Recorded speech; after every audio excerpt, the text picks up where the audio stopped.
மனிஷா,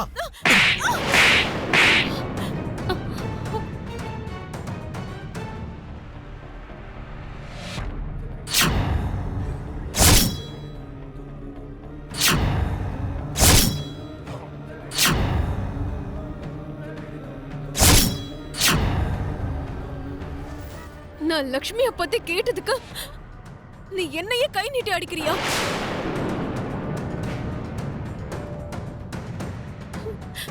என் காதல ஏன் இப்படி கேவலப்படுத்துறேன்னு கேட்டதுக்கு ஏன் கண்ணத்திலேயே அடிக்கிறல்ல?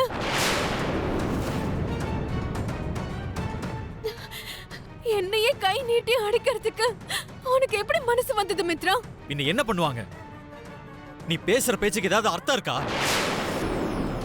நீ இல்லாத பொல்லாத பொய்யெல்லாம் சொன்னா அதை பார்த்துட்டு சும்மா இருக்கணுமா?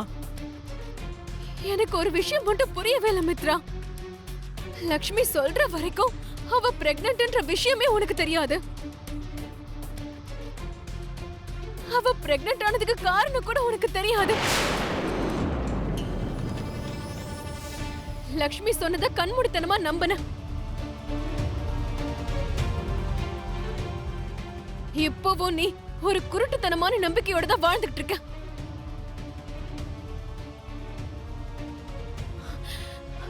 இந்த லக்ஷ்மி பிரெக்னன்ட் ஆனதுக்கு காரணம் இப்பவாவது உனக்கு தெரியுமா? உன்னாலதான் அவ பிரெக்னன்ட் ஆனான்னு இப்பவாவது உனக்கு நம்பிக்கை இருக்கா? மனிஷா, மனிஷா,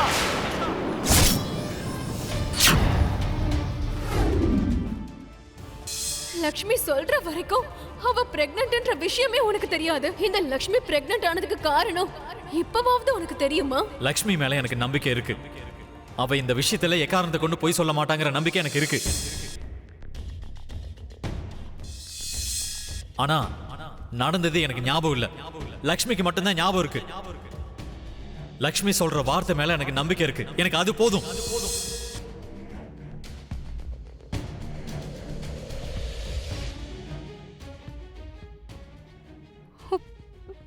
என் வயித்துல குழந்தை வளருதுன்னு ஒரே ஒரு பொய் சொன்னதுக்கு அடுத்தடுத்து பல பொய்களை சொல்ல வேண்டியிருக்கு. பல உண்மைகளை மறைக்க வேண்டியதா இருக்கு. ஒரு பக்கம் அவர் என் மேல வச்சிருக்க நம்பிக்கையோட விளையாடுற மாதிரி இருக்கு. இன்னொரு பக்கம் வீட்டுல இருக்கிறவங்களுக்கு வரப்போற வாரிசு மேல ஆசையை வளர்த்து விட்ட மாதிரி இருக்கு. இப்ப நான் என்ன பண்ணுவேன்? ஆமா லக்ஷ்மி, மனிஷா சொன்னதை பெருசா எடுத்துக்காதம்மா.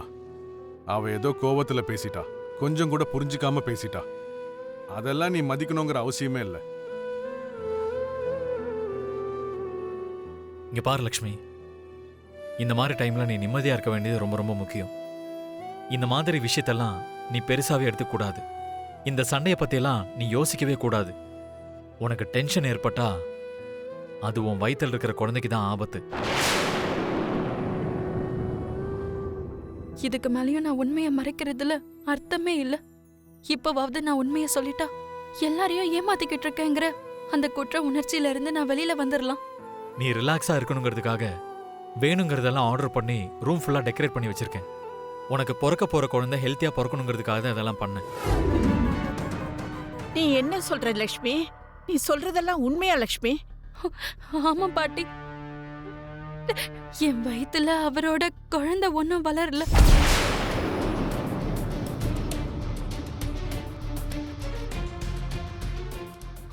நான் கூடிய சீக்கிரமே குழந்தைய பெத்து எடுக்க போறேங்கிற விஷயம் உண்மையும் இல்ல.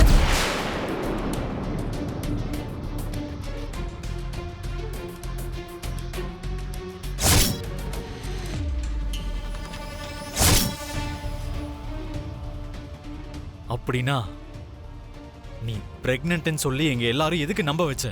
அப்படி ஒரு சூழ்நிலை தான் என் வாயில என்ன அப்படி ஒரு பொய்ய சொல்ல வச்சதுங்க.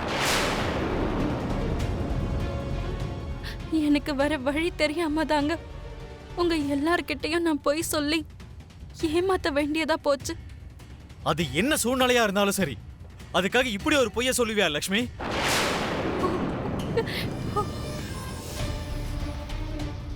நான் உன்னை எவ்வளவு நம்பினேன்.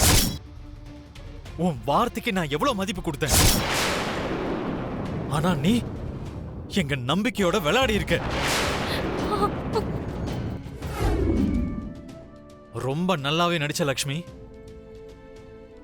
உன் மேல வச்சிருந்த நம்பிக்கை ஒரு துளி கூட இல்லாத மாதிரி பண்ணிட்ட நீ.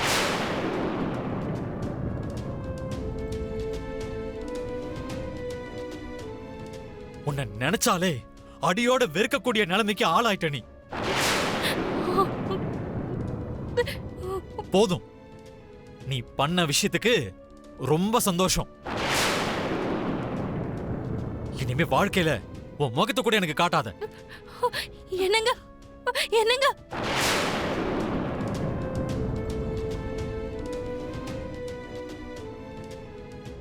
என்னங்க என்னங்க என்னங்க லக்ஷ்மி, லக்ஷ்மி என்ன ஆச்சு? ஏன் இப்படி கத்திக்கிட்டு இருக்க?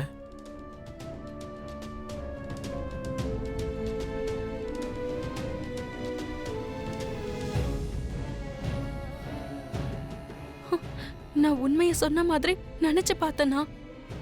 என்னாச்சு லக்ஷ்மி? ஏம்மா அப்படி கத்துன? ஒண்ணும் இல்ல மாமா. அவ ஹாஸ்பிட்டலுக்கு போயிட்டு வந்தால, அதனால தான் டயர்டா இருக்கா.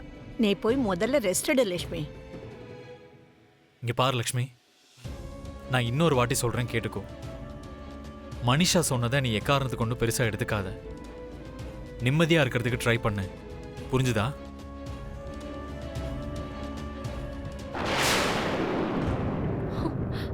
நல்ல வேலை என் வாயில இருந்து உண்மை வரல. ஒருவேளை நான் சொல்லியிருந்தா அவர் உண்மையிலேயே என்ன அடியோட வெறுத்திருப்பாரு. வாழ்க்கையில இதுக்கப்புறம் அவர் என்ன மன்னிக்கவே மாட்டாரு. ஆனா இந்த பொய்ய இன்னும் எவ்வளவு நாளைக்கு தான் நான் சுமந்துகிட்டு இருக்கிறது? இன்னும் எத்தனை நாளைக்கு நான் இவங்க எல்லாரையும் ஏமாத்துறது? வேற வழியே இல்ல. அவரோட உயிரை காப்பாத்துறதுக்காக இந்த பொய்யை நான் சுமந்துதான் ஆகணும். பிசினஸ் டாக்டிஸை பத்தி நான் உங்களுக்கு சொல்லணுங்கிற அவசியம் இல்லை. பிசினஸ்ல உங்களை அடிச்சுக்கிறதுக்கு உங்களை மிஞ்சினவங்க யாருமே இல்லை.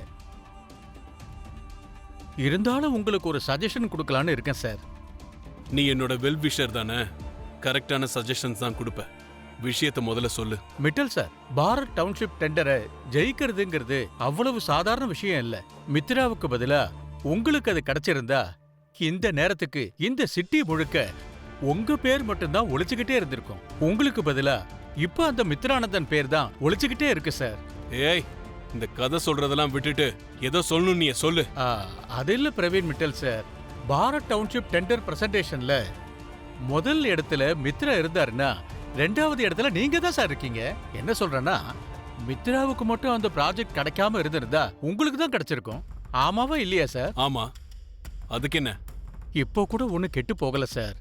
ரன்னிங் ரேஸ்ல முதலாவதா ஓடினவன் கீழே விழுந்துட்டான்னு வச்சுக்கோங்க, ரெண்டாவது ஆள் ஓடி ரேஸ்ல ஜெயிச்சிருவான்.